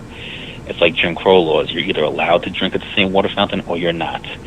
When it comes to things like police brutality, every single case and every single video that's on display on TV is always going to be a different scenario. So you're really never gonna get a one solution fits all law or rule put into place. So I think in this situation, we're going to go right back to normal. Well, we're right back to like what we're used to. That's what I'm curious about. Like, what is the? I don't see a clearly defined direction, or list of demands or whatever the fuck it is you're supposed to come up with in a situation like this. And so I'm curious. When do you know that you've reached that checkpoint of progress? Okay, all right, we've made significant advancements in this area or whatever. Like, how do you know? I mean, so that's kind of where I'm trying to figure that whole thing out. I personally think that things overall in society have been getting better very slowly, little bit by little bit. And I personally feel that as that continues to happen, there's going to be more selective outrage. There's going to be more manufactured drama. Dare I say it, manufactured racism. And I just think they're going to look for new avenues to exploit. Because again, charities and pretending like you care about people and being someone's leader is very profitable.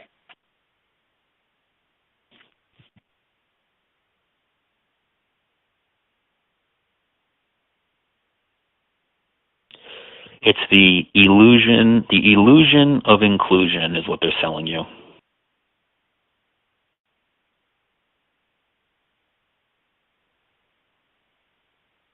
So it helps if I'm heard.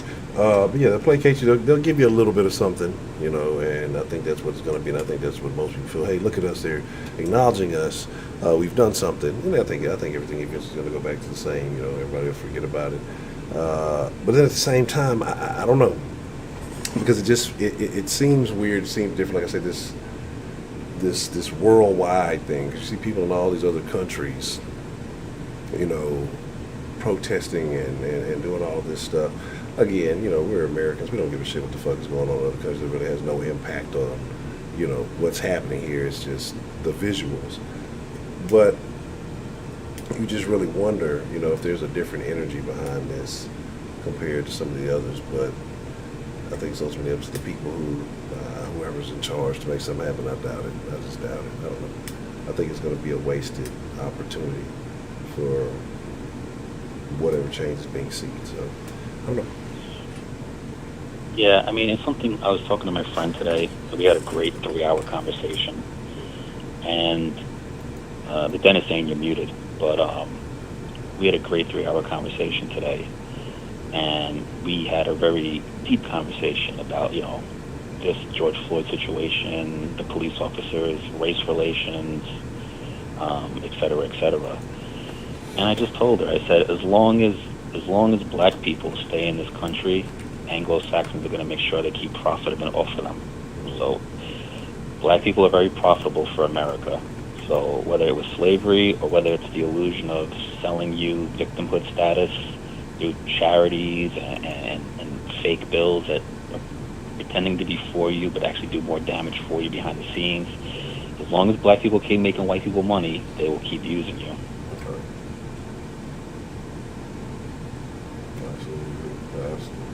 And again, when we keep making it fucking easy for them, then shit, they'll definitely keep like, why wouldn't you? Like, I couldn't blame anybody for not doing it. Why would you make things more difficult on yourself than you need to if you know that people are going to spend money? They're basically liquid. I mean, they're basically just like water in their hands. I can't fault anybody for that. That's just what it is. I mean, you're going to take that opportunity every time. I mean, shit, a black person will take that advantage over another black person. So, anybody else would also. So, I don't know. It's crazy. And that's why I say, I think that even though we can talk about police brutality, we talk about all this external shit, it really has to be internal change within the community. Again, I think that, that it might be too late for that. So, the mentality has to change. The culture, everything has to change. Yeah, Kenneth Fitzgerald. Everyday white people don't have the power to necessarily change things like that. We do the same thing that black people do, which is vote, put people into office that we think are going to do things. And unfortunately, just like they do to you, they screw us. So I can't snap my fingers and make anything happen, and neither can you. The only thing that I can do is the same thing that you can do, which is be a good person, talk to people, get to know people, spread the good word like Jesus did when he walked around. And that's it. White people don't have this power to erase the history or necessarily change the future any more than the next man does. So I understand you're disappointed, but all we can really do is you can't fool me, John. You can't fool me. I know what's going on here. See, y'all just don't want us to know that y'all have the power. So you guys are, you don't want to say it on the stream so everybody knows and everybody finds out. You just you're trying to hold it. Trying to keep it for yourself. Put the phone on mute. Put the phone on mute. I don't want anybody knowing I'm a magical Caucasian. Y'all got the power. Y'all keep it from us, man. Y'all the secrets. But no, and I agree. And again, and I get it.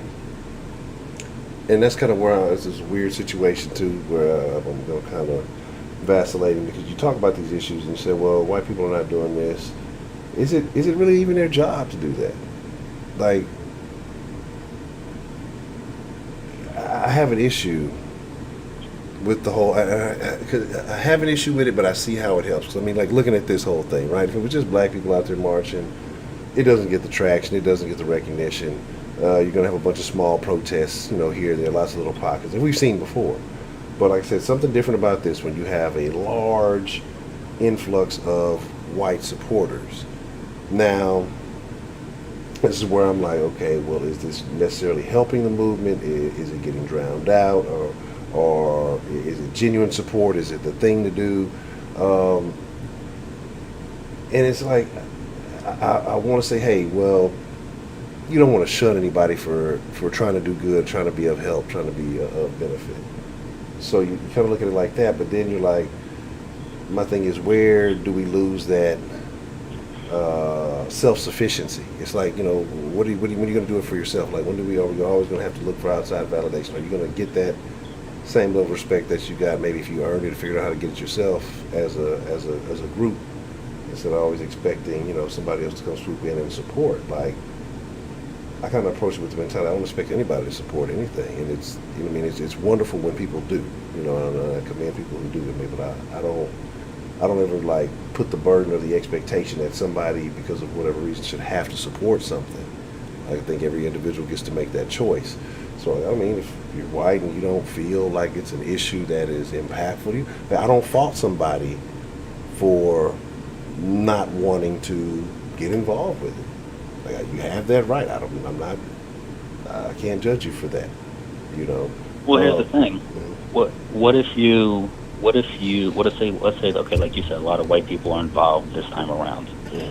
So now, what if all these white people band together with black people and they vote a certain way and they elect a certain congressman or congresswoman into office? There's no guarantee that person's gonna pass any kind of bill. No. Let's be honest. Black Lives Matter has been around for 7 years. During those 7 years, Obama's been in office and Trump has been in office. And during Obama's term, there was 2 years we had complete control over the House and Senate. He could have passed almost any bill he wanted. They didn't even present a bill for Black Lives Matter or police brutality. As a matter of fact, they actually did a bill that made police stronger. So that was my point. It doesn't matter who bands together. If the people in charge don't want something in play, they're just going to give you lip service and then give you an excuse as to why they weren't able to get it pushed, even though Obama had 2 years of complete control over the House. Trump had complete control over the House and Senate for a short period, and he did not put up the wall. So that is my point. It doesn't really matter what we say at the end of the day. We don't have that kind of power. The people that sit in the Congress and the House, the Senate, the chairman of the Senate, and Trump and everybody, and whoever's in office, they have the power. Not me, not you. You know what I mean? They give us the illusion of inclusion.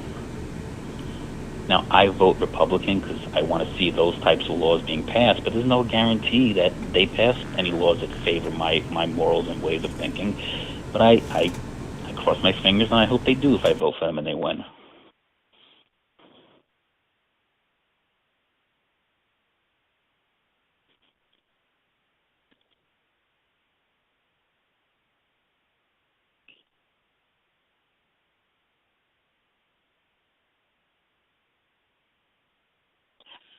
Well, if you think about it, white people and black people white people are pretty much split down the middle between Republican and Democrat. Hispanics are like 60-40, so is Jewish people. Black people are the only group that's like 90-10. So, I don't know. Every other group seems to be doing better than black people. It might be worth a shot. If it don't work, go back to Democrat. Yeah, what do you have to lose, right? Yeah, I apologize. I keep forgetting to unmute. I was asking, the question I asked before that is if he felt that if more black people should consider voting Republican. So, and I agree. And that's the thing, like I say, I don't understand, and that's something we've discussed quite often, how it's so lopsided compared to any and every other group. And that should tell you something. But I don't know how you change that. Like, I don't know how you fix that situation.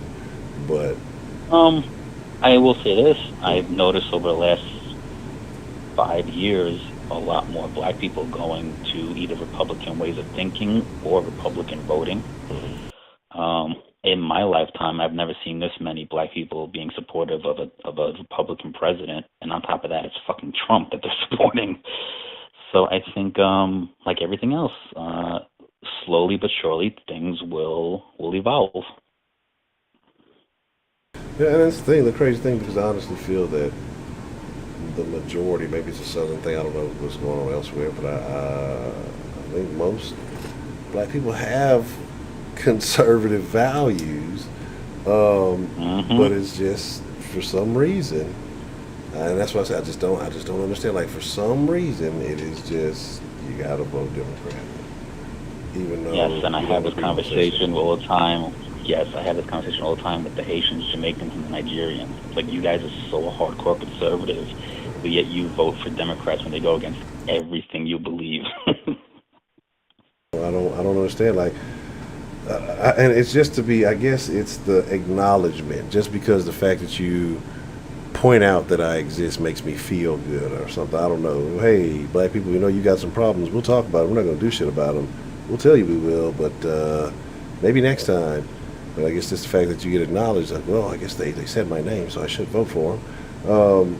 Well, I think it's the idea of one, you get used to doing something, you get comfortable with it. Two, like Malcolm X said, when Democrats smile, they're like a fox. They show you the teeth, but you think it's a smile, whereas Republicans are the wolf, and they just show you your teeth in anger. Neither of them truly are better for you. But I just feel that not necessarily voting Republican, but the Republican morals, which are more in tune with the Bible, or really any religious book, is kind of better for most family structures. Be married, take care of your kids, follow your 10 Commandments or whatever it's called in other religions. I mean, I don't think any group of people, regardless of what race you are or what your voting track record looks like, I think that helps people. I just don't see anyone. I don't see how anyone can go wrong saying I believe in marriage.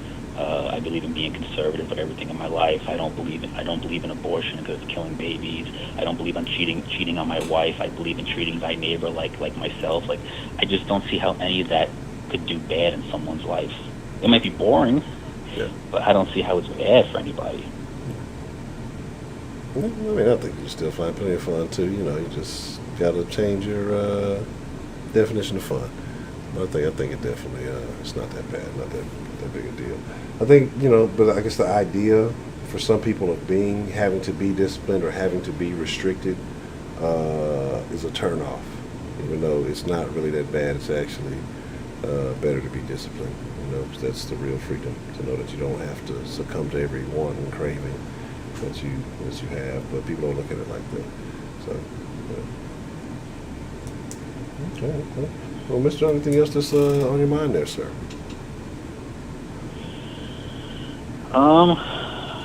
Nothing else I can think of right now. I definitely violated the 10-minute rule.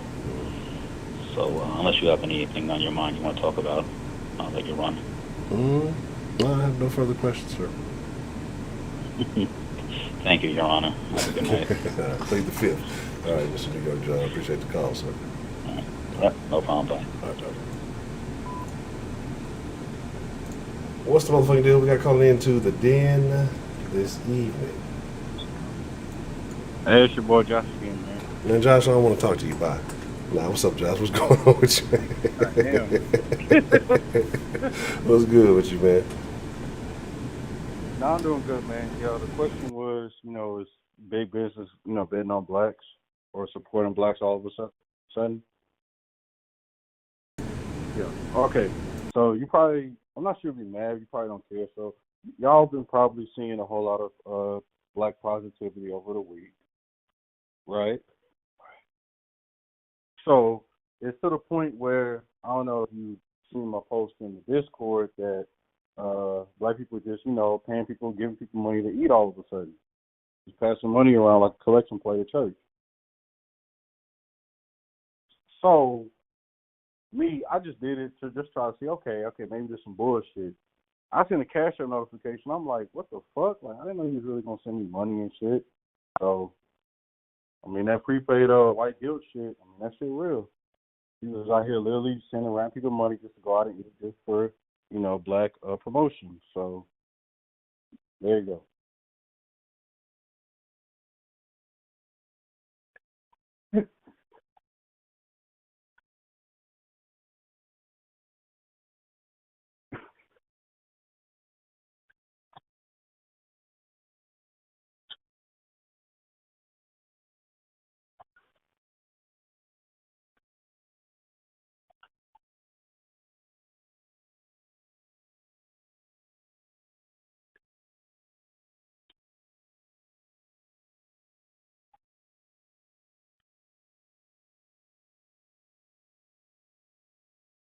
Hey, they say you muted.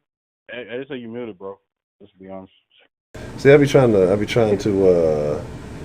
avoid, this fucking vent being so loud right here, and so I'll mute it, and then I'll forget to unmute it once I get to talking. So I was saying that if you are suffering from white guilt, I will be more than happy to cure your white guilt for a one-time low fee, depending on the severity of your white guilt. I mean, there are different levels of guilt, so price range may vary. Just hit me, shoot me a DM. I'll hook you up. But no, I think that's really crazy that people are doing that. That you're suffering, you're paying. But I mean, I've seen things like that because I told you there was like a subscription box. It was some black women started, and they put like people pay like $100 a month, and they send them a list of shit to go do to support black people. And motherfuckers are getting like, I don't know. Like I said, I think it's crazy. I guess if people don't know what to do, they say they know it's a problem, they want to help, and they don't know what to do, but they want to be helpful. What would you suggest that they do, Josh? I mean, it all just goes back to the golden rule. I mean, black people don't ask a lot. It's just how you want to be treated. I ain't actually doing it. Let me live my life in peace. We probably do the same thing. Just don't attack us when cops think we're doing something wrong. I mean, that's all we ask. It's not that hard. Okay. But like I said, as far as the bitch goes on black, it's almost just like I said, almost intentional white guilt, because you've seen it again, they pretty much spray painted Black Lives Matter on the street of DC going into the White House. Wow. And made Black Lives Matter street corner in DC today.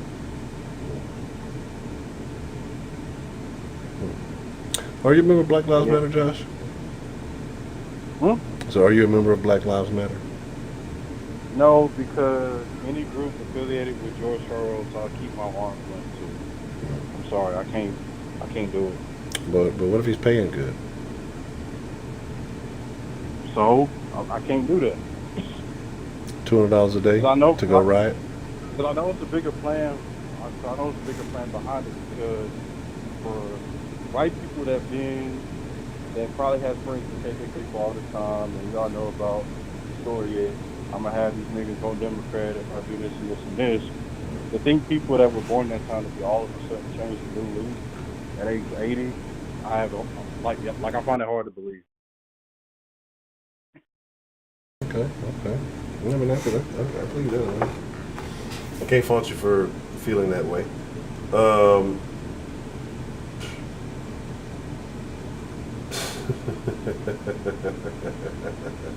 Okay. So what happens with this thing, man? When is all of this over with, in your opinion? I feel like it's just getting started. Okay. So you think the reason why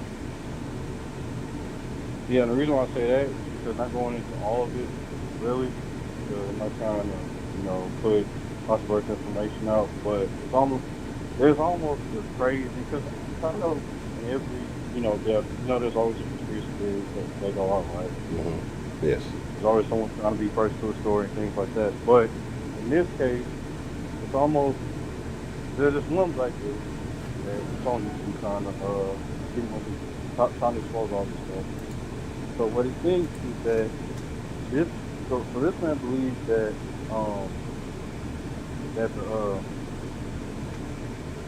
George Floyd's death was planned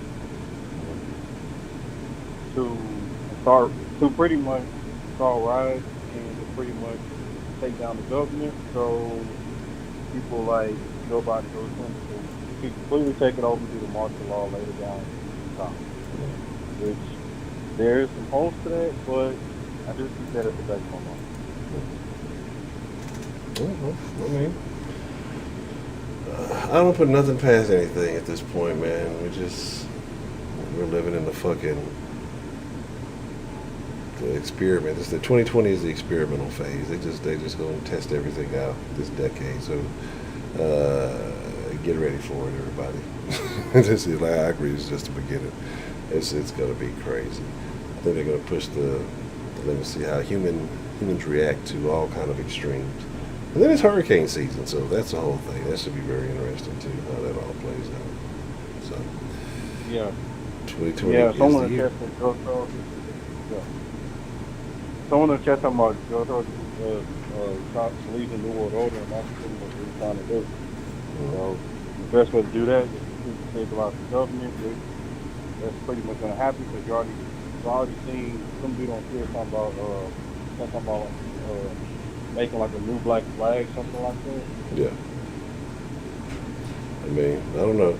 I mean, what is the old black flag? The RGB flag? Is that what you're talking about? Yeah, yeah, they're trying to get away with. They're trying to do with that and make a whole rainbow Like, with every shade of the color black, something like every shade of the color of black. How do you have more than one shade of the color of black? That's what I'm trying to figure out. that.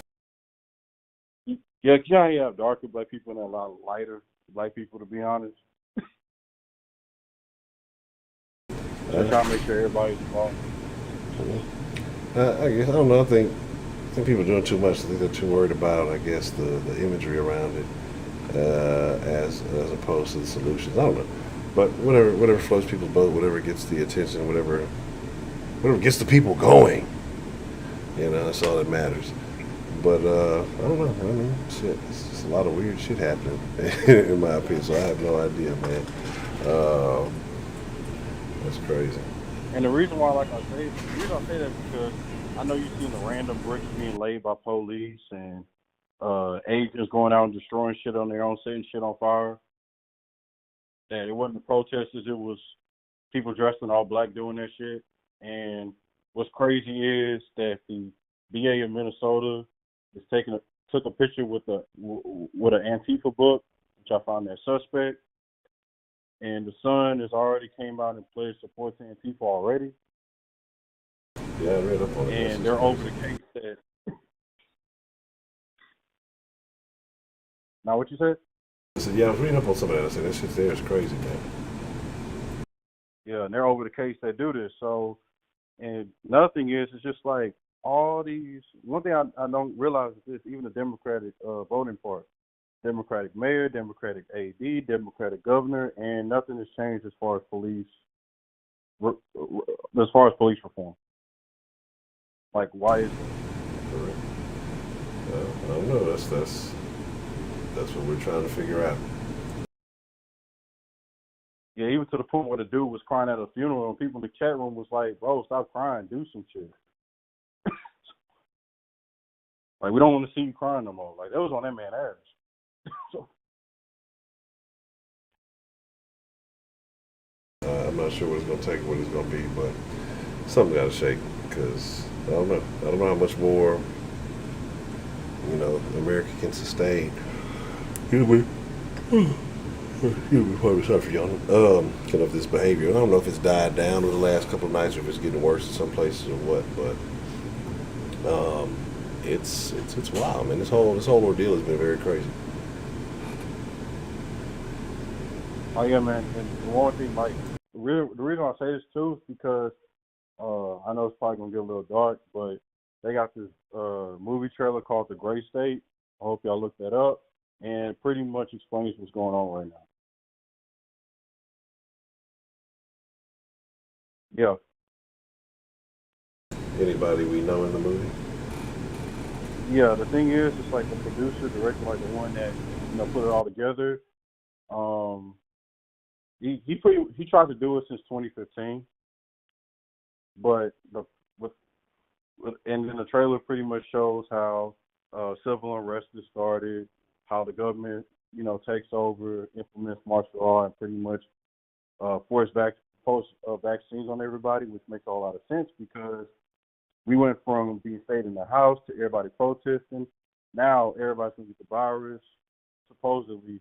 Now everybody has to get vaccine because everybody got the virus. You know what I'm saying?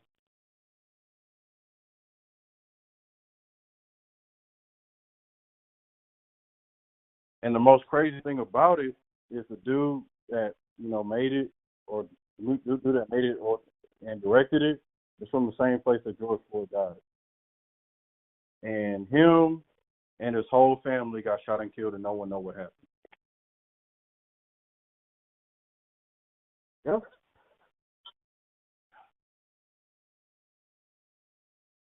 It's so bad. We go to the comment section. It's so bad. We go to the comment section. People are like, "Damn." I mean, the only way you get killed like that is if you're trying to expose some shit.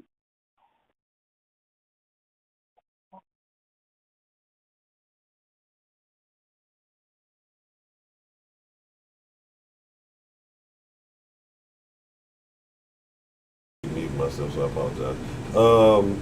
All right. Anything else that's on your mind there, Mr. Josh? Yeah, and that's all I'm gonna say about that. Yeah, I can't say. yeah, I can't say too much else. yeah, I don't want to watch it. I was gonna watch, but I don't want to watch that horrible movie now. It sounds terrible. It sounds like a fucking Ouija board movie or some shit. Hey, Tiger King is great. All right, we don't want to, Tiger King hating.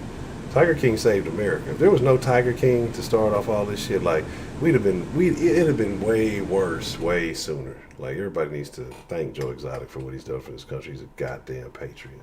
All right, Josh, that's a bet, man. I appreciate your call, sir. All right, man. All right, man. You have a good evening. All right, man. Um, it's about that time. It's a little past that time.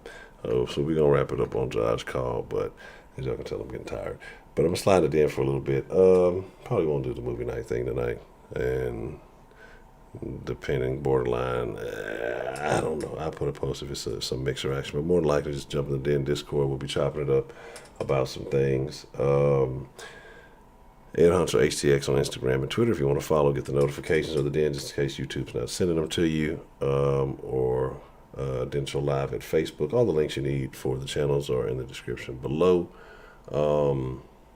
It's Friday, so Monday through Friday is how we do it. Probably won't see y'all till Monday, so if not, you guys be safe. But like I said, I'm probably try to do a mixer, or we can do maybe a movie night thing over the weekend or something. But I appreciate y'all for coming through. I appreciate all the love. Shout out to 335, Rio Talk, and Mr. Culture, the down in the Discord. Matter of fact, let me put a link to the Discord in for y'all, so that way, that way I can, I'm like always in the Discord, even though I didn't realize I thought I was out there, but I'm still in that motherfucker. I'm in the thing.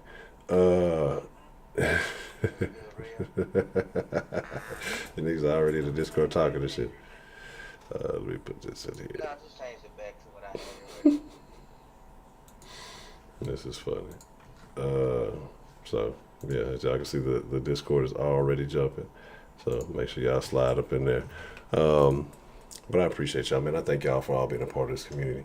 And I don't think I said it earlier, but it is my honor. It is my privilege.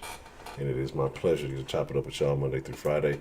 But honestly, it is most of all. The privilege is the best part about it. Because like I say, just to be able to chop it up with people of so many different backgrounds, man, I think it's a beautiful thing. Like, I really do. But I'll be in a Discord here shortly. I hope to see you there. If not, you ain't got to go home. But I will request that you remove your ass out of my den. It's not appropriate for you to remain once the doors close. So I'll see you guys when I see y'all. If y'all are in the Discord, I'll be looking for you there. If I don't see you till Monday, hey, you be safe. Enjoy yourself, wherever you may be up to this weekend.